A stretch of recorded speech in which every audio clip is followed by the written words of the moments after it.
اذا الحي الصناعي يكون في البلاصه ديالو، مع ان البلديه تكمل المسطره ديال العلميه، ما بديش تسمع واسمع واسمع تعرف واسمع تعرف واسمع تعرف واسمع تعرف الناس راهم كيعرفوا، مالك كتكلم هاد الناس يسمعوا كيعرفوا، ماشي واش تعرف ايوا اسمع تعرف.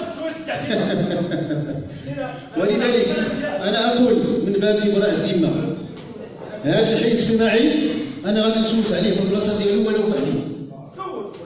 الحاجه اللي فيها المعقول والله نشوف عليه ولو وحدي.